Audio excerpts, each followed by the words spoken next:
ఏదైతే వచ్చి ఇక్కడ నిరసన తెలియజేస్తే ఇక్కడ ఉన్నటువంటి ఏదైతే ఉద్యోగస్తులు ఎవరైతే చెప్తున్నారో దాన్ని వెనక్కి తీసుకుంటామని వెనక్కి తీసుకోవడం కోసము ఇంత హంగామా ఎందుకు చేయాలా? అంటే హిందువుల్ని భయపెట్టాలని కమిషనర్కి అనుకుంటున్నాడా? ఈ విషయంలో ఖచ్చితంగా సూటిగా ప్రశ్నిస్తున్నాం. వారు సరైన చర్యలు తీసుకోకపోతే దీన్ని ఇంకా ముందుకు తీసుకెళ్తాం. ముందుకు తీసుకెళ్లడమే కాకుండా ఏదైతే నిబంధనలకు వ్యతిరేకంగా ఇష్టారీతిన ప్రవర్తిస్తే దానిపైన న్యాయ పోరాటం ఖచ్చితంగా చేస్తాం. జై శ్రీరామ్. జై శ్రీరామ్. ఇవాళ మేము ఆదోని మున్సిపల్ కమిషనర్ గారిని, వివిధ హిందూ సంఘాల నాయకులు, ముఖ్యంగా ఆదోనిలో గత 30 సంవత్సరాలుగా అనేక సేవా కార్యక్రమాలు, అనేక ధార్మిక కార్యక్రమాలు, కులమత సమాజాన్ని చూడకుండా, హెచ్చుతగ్గులు చూడకుండా అందిస్తున్న చిన్మయ మిషన్ తరఫున చిన్మయ మిషన్ విషయంలో ఈ కమిషనర్ గారు ఏదైతే దుందుడుకుగా ఒక నోటీస్ ఇచ్చి 7 రోజులుగా మీరు దీనికి కాంపెంట్ చేయకపోతే దీన్ని మేము తొలగిస్తామని ఇవ్వడము చాలా హిందూ సమాజాన్ని ఆందోళనకు గురి చేస్తుంది. వాస్తవానికి కాలేజీ దగ్గర ఉన్నటువంటి చిన్మయ మిషన్ 30 సంవత్సరాల క్రితము ఆదోని మున్సిపల్ కౌన్సిల్లో తీర్మానం ద్వారా ఆమోదం పొంది తర్వాత మార్కెట్ వాల్యూ ప్రకారం డబ్బు చెల్లించి అక్కడ సంస్థకు ఆ స్థలము దాఖలా పరచబడింది. అయితే ఇప్పుడు కొత్తగా వచ్చినటువంటి నయీం కమిషనర్ గారు ఎందుకంత తొందరపాటు పడ్డారో అర్థం కావడం లేదు. అవతల ఎవరు అజ్ఞాత వ్యక్తులు, తెలియని వాళ్ళు ఒక 2, వారు కూడా మైనారిటీ వర్గానికి చెందిన వాళ్ళు ఫిర్యాదు చేశారని దాంట్లో పేర్కొన్నారు. వాళ్ళు పేర్కొని నోటీస్ ఇవ్వడంలో మేమైతే ఏ ఆక్షేపణ లేదు, కానీ వారు మీతో ఉన్నటువంటి యాజమాన్య పత్రాలు, గుర్తింపులు ఏమున్నాయో తీసుకోరమ్మని అంటే సరిపోయేది. 7 రోజుల్లో మీరు ఈ విషయం పైన స్పందించకపోతే నేను తొలగిస్తాను, బుల్డోజర్ తీసుకొస్తాను, జేసీబీ తీసుకొస్తాను అనడము ఇది చాలా చాలా పెద్ద తప్పు. ఆదోని పట్టణ ప్రాంతంలో ఈ మధ్య కాలంలో ఈ 2-3 నెలల్లో వీరభద్ర స్వామి గుడే కానీ, రామలింగేశ్వర స్వామి గుడి స్థల వివాదమే కానీ, ఇప్పుడు కొత్తగా ఏదైతే చిన్మయ మిషన్ విషయము మళ్లీ తెరపైకి వచ్చిందో, ఈ విషయాలన్నీ చూస్తూ ఉంటే దీని వెనక ఏదో పెద్ద కుట్ర జరుగుతోంది అనే అనుమానము యావత్ హిందూ సమాజానికి జరుగుతోంది. హిందూ సమాజ నాయకులు, సామాన్య భక్తులు కూడా ఆందోళన చెందుతున్నారు. ఈ విషయం పైన వెంటనే వాళ్ళు పరిశీలన చేయాలా. పరిశీలన చేసి సరైన ఏదైతే చర్యలు ఉన్నాయో తీసుకోవడంలో ఎవరు తప్పుపట్టడంలే. మేమంటున్నాము, మీకు ఏదైనా పీజీఆర్ఎస్ కంప్లైంట్ వస్తే ఇటు ఏదైతే బాధితుడున్నాడో అతన్ని పిలిపించి, ఎవరైతే నింద మోపబడి ఉన్నారో వాళ్ళని పిలిపించి విషయాన్ని పరిశీలించి దాన్ని పరిష్కరిస్తారు. కానీ ఈ కమిషనర్ ఏంటో ఇంత పెద్ద ఎక్స్పీరియన్స్ ఉందని మొత్తం లోకమంతా చెప్తుంది, కానీ ఈయన ఉన్నట్టుండి చిన్మయ మిషన్ ని నేను 7 రోజుల్లో కొట్టేస్తా అంటున్నాడు. ఏంటా కొట్టడానికి? ఇదేమైనా రోడ్ పైన ఉన్నటువంటి చెత్తకుండినా?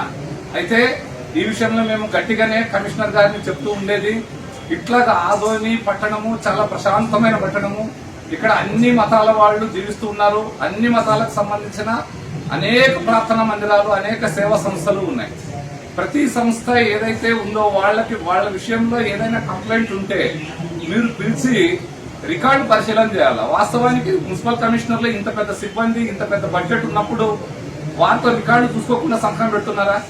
ఇప్పుడు మేము ఏదైతే వచ్చి ఇక్కడ నిరసన తెలియజేస్తే ఇక్కడ ఉన్నటువంటి ఏదైతే ఉద్యోగస్తులు ఎవరైతే చెప్తున్నారో దాన్ని వెనక్కి తీసుకుంటామని వెనక్కి తీసుకోవడం కోసము ఇంత హంగామా ఎందుకు చేయాలా?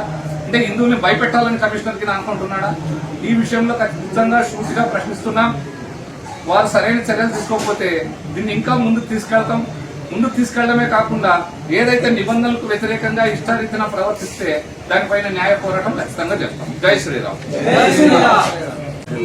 సడన్ గా నిన్న లెటర్ రావడం జరిగింది. ఇది 10 రోజుల్లోపు మీరు లెటర్ ఇవ్వకపోతే, మీరు రెస్పాండ్ కాకపోతే మేము ఇట్లా చిన్మయ మిషన్ డిమాలిష్ చేస్తామని మాకు లెటర్ ఇవ్వడం జరిగింది. సడన్ గా ఇది ఎందుకో మాకు ఇంత ఆధ్యాత్మిక సంస్థ, ఎంతో మంది పిల్లలు ఆడుకుంటారు, ఎంతో మంది గుడికి వస్తూ ఉంటారు, ఎంతో మంది భక్తులు, చాలా మంది అన్నదానం జరుగుతూ ఉంటుంది, ఎన్నో కార్యక్రమాలు జరుగుతుంటాయి. అలా ఒక రిక్రియేషన్, ఇది ఇంటర్నేషనల్ ఆర్గనైజేషన్. ఇలాంటి సంస్థల మీద వచ్చి ఇలా ఏది ఇంత పెద్ద ఆఫీసర్లు కూడా ఇంత మినిమం ఇది లేకుండా బిహేవ్ చేస్తే ఎంతవరకు సమంజసము అనేది మాకు తెలియకుండా ఉంది. ఎవరో 1-2 కంప్లైంట్ చేసినంత మాత్రాన ఆ కాలనీలో దాదాపు 500-600 1000 ఇళ్లు ఉంటాయి. ఆ 1000 ఇళ్లలో ఒక 2 కంప్లైంట్ ఇచ్చినంత మాత్రాన మా మీద విచక్షణ రహితంగా ఇలా నోటీసులు ఇవ్వడం అనేది ఇది సమంజసం కాదు. ఇది సమాజానికి కూడా మంచిది కాదు ఇలా చేయడం వల్ల. ఈ మధ్యలోనే మరి ఇది సార్ చెప్పినట్లు 3 దేవాలయాల మీద ఇలా జరగడం కూడా ఇది మంచిది కాదు, మంచి పరిణామం కాదు. టార్గెట్ గా హిందూ సంస్థలపైనే నోటీసులు ఇట్లాంటివి వస్తున్నాయి. ఆ విషయంలో మాకు అనుమానం ఉంది. ఇప్పుడు ఆదోని పట్టణంలో ఇన్ని 42 వార్డులు ఉండి 3 లక్షల జనాభా ఉన్నప్పుడు ఒక్క 3 నెలల్లో కొత్త ఆఫీసర్లు రాగానే హిందూ యొక్క సంస్థల పైన కార్లు వేసేసి కూర్చోవడం, బుల్డోజర్లు వేసుకు రావడం మాత్రం ఖచ్చితంగా అనుమానాలకి తావిస్తోంది. అట్లాంటి అనుమానాలు రాకుండా చూసుకునే బాధ్యత కూడా ఆఫీసర్ల పైన ఉంది. మా విన్నపం ఏంటంటే ఇలాంటి ముందు జరగకుండా వారు విచక్షణతో బిహేవ్ చేస్తే సమాజానికి అందరికీ మంచిదని నేను విజ్ఞప్తి చేస్తున్నాను. జై శ్రీరామ్. ఆదోని మున్సిపల్ కమిషనర్ గారికి కలవడానికి రావడం జరిగింది. కానీ కమిషనర్ గారు అన్ని పరిస్థితుల్లో ఇక్కడ లేరు కాబట్టి మాకు వచ్చిన సమాధానం ఏమంటే ఇక్కడ కొంతమంది సిబ్బంది ఏదైతే ఉన్నారో ఆ సిగ్నేచర్ కమిషనర్ సిగ్నేచర్ చేశారు కదా, అది నాకు తెలియకున్నట్ల అంటే ఏదో ఫైల్స్ కూడా చేశారు. దానివల్ల నేను సిగ్నేచర్ చేశానని చెప్పేసి ఆయన మిగతా సిబ్బంది చెప్పడం జరుగుతుంది. మరి కమిషనర్ ఉన్న స్థానంలో ఉండి మరి కనీసం ఒక నోటీస్ ఇచ్చే ముందు అది చదవాల్సిందే. యాక్చువల్ వాళ్ళు చదివింటారు, చదివే ఇదంతా చేసినారు. కానీ ఇక్కడ సార్తో ఏం చెప్తున్నారు మిగతా సిబ్బందితో ఇది సిగ్నేచర్ అనవసరంగా పెట్టాలని చెప్పేసి అసిస్టెంట్ కమిషనర్ చెప్పించడం జరిగింది. కనుక ఇలాంటివి పునరావృతం కాకూడదు. అలాగే ఆదోళనలో హిందూ సంఘాలు అప్పుడున్న పరిస్థితి వేరు, ఇప్పుడు ప్రతిదానికి స్పందించే హిందువులు ఉన్నారు. ఎందుకంటే ఏ విషయం కూడా ప్రతి ఒక్కరు కూడా చూస్తున్నప్పుడు మేమే, ఎందుకంటే ప్రశాంత వాతావరణం శాంతియుతంగా ఉండాలని చెప్పేసి కొద్దిగా అన్ని ఆలోచించి నిర్ణయం తీసుకుంటున్నాం కాబట్టి ప్రశాంతంగా ఉంటున్నాం. కనుక ఎటువంటి పరిస్థితుల్లో ఇలాంటి ఆఫీసర్లో అందులో నిర్ణయంతో ఏకపక్షంగా తీసుకుంటే మాత్రం చాలా తీవ్రమైన ఇబ్బందులు ఎదుర్కోవచ్చు అని చెప్పేసి తెలియజేయడం జరిగింది. జై శ్రీరామ్. రెండవది, హిందూ బంధువులందరూ ఆలోచించాలి. ఈరోజు అనేక వందల మంది ఇళ్లున్న ప్రదేశాలు 2-3 ముస్లింస్ ఉన్నా కూడా వాళ్ళతో సర్దుబాటు కాకుండా అక్కడ ఉన్నటువంటి ఒక వ్యవస్థనే ప్రశ్నించడం అనేది అత్యంత హేయమైనటువంటి చర్య. అది ఎవరైనా కానీ పేర్లు చెప్పం, వాళ్ళు జాగ్రత్తగా ఉండండి. మీరు ఇలాగినా చేసినట్లయితే రాబోయే రోజుల్లో మళ్ళీ ఎక్కడైతే మీ కట్టడాలు మీ యొక్క ప్రార్థనా స్థలాల పక్కన హిందువులు కూడా ఉంటారు, మళ్ళీ వాళ్ళు రోజు కంప్లైంట్ పెట్టినారంటే ఊర్లో ఒక్క కట్టడం కూడా మీకు మిగిలదని చెప్పి సందర్భంగా హెచ్చరిస్తా ఉన్నా. బాగా అన్నదమ్ములా కలిసి ఉంటారా ఉండండి, లేదా ఈ దొంగచాటు చర్యలు దీని వెనక ఎంతటి వారైనా అది హిందువులైనా వాళ్ళు వదిలి ప్రసక్తి లేదు. చెప్తున్నా, బాగున్నంత వరకు బాగా, మీరు వ్యతిరేకంగా వచ్చినట్లయితే మీ అంతు చూసేందుకు వదిలే ప్రసక్తి లేదని చెప్పి నేను తెలియజేసుకుంటున్నా. ముఖ్యంగా చెప్తున్నా, మనందరం సోదరభావంతో మీకు ఇబ్బంది ఉంది రండి మాట్లాడండి, సార్ మాకు ఇబ్బంది ఉంది చూడండి అంటే ఆలోచిస్తారు. అంతేగాని ఈ విధంగా మాకు ఈరోజు రైట్ పెన్ ఉంది, పేపర్ ఉంది, రాసేస్తామంటే మాకు కూడా పెన్నులు ఉన్నాయి, పేపర్ ఉన్నాయి, మేము కూడా ఎన్నైనా రాస్తాం. అప్పుడు మీరు ఎక్కడ తలకాయలు పెట్టుకుంటారో చూడండి.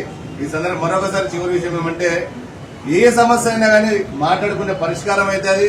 మీరు అన్నవసరం కంప్లైంట్లు పెట్టుకోకపోతే, మీరు ఒక కంప్లైంట్ పెడితే మీరు 100 కంప్లైంట్ పెట్టేటటువంటి పరిస్థితి ఆదోళనలో ఉంది. ఆ యొక్క పరిస్థితి వరకు తెచ్చుకోవద్దని చెప్పి మిమ్మల్ని నేను ఈ సందర్భంగా కోరుతున్నాను. జై శ్రీరామ్. భారత్ మాతా కీ జై. భారత్ మాతా కీ జై. ఆదోని పట్టణ ప్రజలకు గత 30 సంవత్సరాల నుంచి యాక్టివిటీస్ జరుగుతాం. 1999లో ఒక నిర్మాణం చేయాలని ఒక తపరతో ఊళ్ళో పెద్దవాళ్ళంతా కలిసి ఆ స్థలాన్ని అడిగారు. దాంట్లో మున్సిపాలిటీలో రెగ్యులేషన్స్ పాస్ చేసి దానికి ఫీజు కట్టమంటే దానికి డబ్బు కూడా కట్టారు. ఆ స్టార్ట్ మీనాక్షి నాయుడు గారి ఆధ్వర్యంలోనే తర్వాత నిర్మాణాలు జరిగినాయి. ఇది కూడా పబ్లిక్ పర్పసే, అది పబ్లిక్ ప్లేస్ అయితే పబ్లిక్ పనులే జరుగుతున్నాయి. ఆడ ఎటువంటి ఇండివిజువల్ కార్యక్రమాలు జరగట్లే. అదంతా చాలా నీట్గా ప్లాంటేషన్ చేశారు, అందరూ వచ్చి కూర్చోడానికి ఇది చేశారు.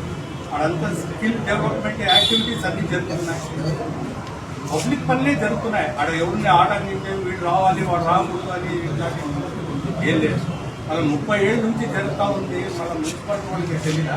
అదే అన్ఆథరైజ్డ్ కన్స్ట్రక్షన్ అయితే గతంలో పనిచేసిన వాళ్ళు, టౌన్ ప్లానింగ్ వాళ్ళు, కమిషనర్లు కాదా?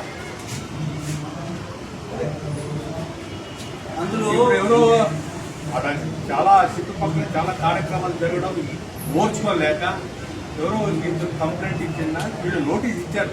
అర్థం కాదు, గ్రీవెన్స్ లో వచ్చింది, వీళ్ళు నోటీస్ ఇచ్చారు. నోటీస్ ఇంత పెద్ద ఆర్గనైజేషన్ కమిషనర్ పర్యవేక్షించుంటే బాగుండేది. ఆయన వచ్చి ఇంత హార్డ్గా నోటీస్ ఇవ్వడం బాధకరంగా ఉంది.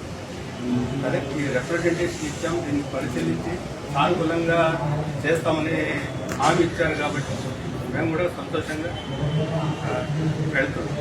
అందులో ఇది ఆల్రెడీ మేము కాలనీ పీపుల్ దగ్గర అందరి దగ్గర కన్స్ట్రక్షన్ చేసేటప్పుడు no objection certificate colony people అందరి దగ్గర తీసుకొని అప్పుడు మున్సిపాలిటీకి సబ్మిట్ చేయడం కూడా జరిగింది. జరిగినా కూడా ఇలా ఎవరో ఒకళ్ళు అబ్జెక్షన్ చేసినంత మాత్రాన మొత్తం అంటే కాలనీకి వీళ్ళు సమాజ వ్యతిరేకంగా మేమేదో కార్యక్రమాలు చేస్తున్నామని చెప్పి ఇవ్వడం అనేది ఇది సమంజసం కాదని దయచేసి విజ్ఞప్తి చేస్తున్నాను. నేను యావత్ ఆధుని హిందూ ప్రజలు కూడా గమనించాలని చెప్పి కోరుతున్నాం. దీనికి మద్దతు చివరిగా కూడా కోరుతున్నాం. చివరిగా ఒక విషయం, ఒక